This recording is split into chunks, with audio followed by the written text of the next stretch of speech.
Hello, everybody. This is Dale Cantrell. I just wanted to make a short video.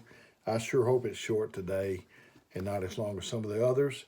Uh, I want to start off by reading in Ecclesiastes 9, and I want to read verse 10 and 11. It says, "Wherefore, whatsoever thy hand findeth to do, do it with all thy might, for there's no work, nor device, nor knowledge, nor wisdom in the grave whither thou goest." It reminds me of Colossians 3:23. It says, "Whatever you do, do heartily as unto the Lord." And I equate it with if I was my wife fixed me a meal, and if I just eat it half-heartedly, it might not give her much incentive to fix me anything else anytime soon, since it's just me and her here. Um, so I try to eat heartily and let her know that I appreciate it. And it says, "I returned and saw of the sun that the race is not to the swift, nor the battle to the strong, neither yet bread to the wise, nor riches to the men of understanding, nor favor to men of skill, but time and chance happeneth to them all." Um, I was I was just thinking, if you had, how many of you know that if you had your life to live over again, you would uh, could do better? I was thinking about that. That it's not to the swift. The race is not to the swift, or the battle to the strong. I was thinking about when I came back from the army. I had the GI Bill. I was 23 years old, uh, and I had to have algebra, trig, and calculus for a business major. And I never had. I'd taken algebra in high school, but I never had any trig. And they were sitting around in the class before the class started, and some of them were saying, "What'd you make on your ACT test?" And they were dragging out numbers like 20 something, and I made 15. Then they said, "What did you make in high school in trig?" And they were saying A, A minus, B plus. I never took trig in high school. Uh, so I felt like, what am I doing in here? I felt like that I wasn't swift or strong as they were in that area, and so uh,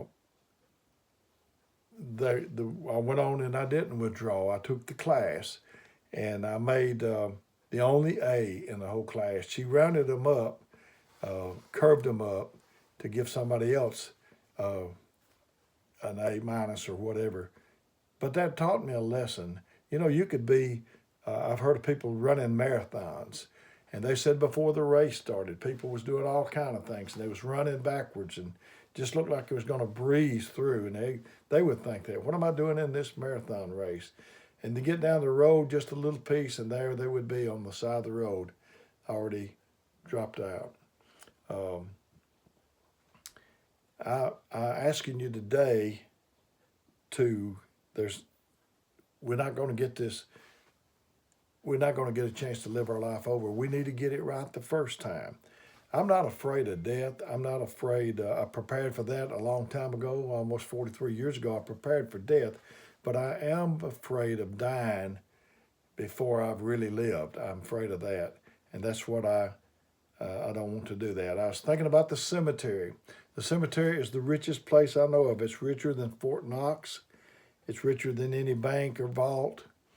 Uh, in the cemetery, there are there are sermons that never will get preached. There's testimonies we'll never hear. There's songs that'll never be sung in the cemetery. Uh, there's love that's never going to be expressed. There's apologies that's never going to be made. Don't uh, don't go to the grave without doing what you're supposed to do. I guess that's my message today. I know a lady wrote a book about if I had my life to live over, I believe was the name of it. And she told that she wouldn't worry about things that she worried about, her house being in a mess. She'd have people over anyway.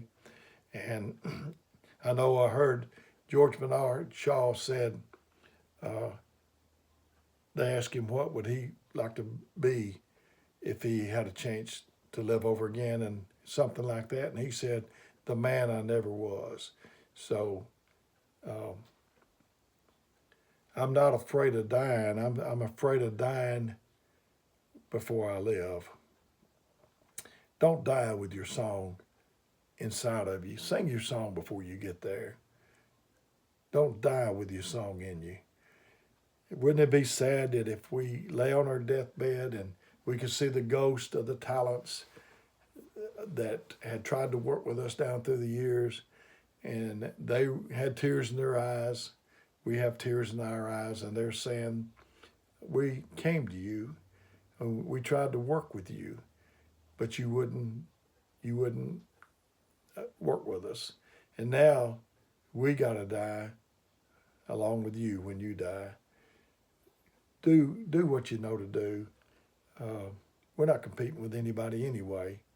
So don't die without singing your song. I guess that's my message for you today.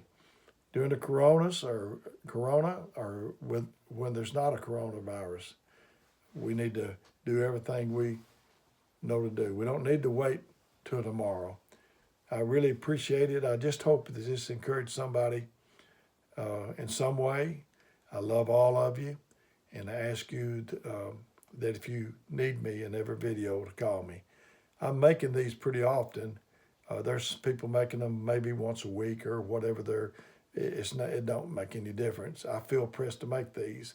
The Lord, I wake up at 1 to 3 o'clock in the morning, and He puts these on my heart and mind, and I just feel like I need to share them with somebody because I feel full and I want to help somebody else. So until the next time that I make another video, we meet again in person or whatever, may God bless you.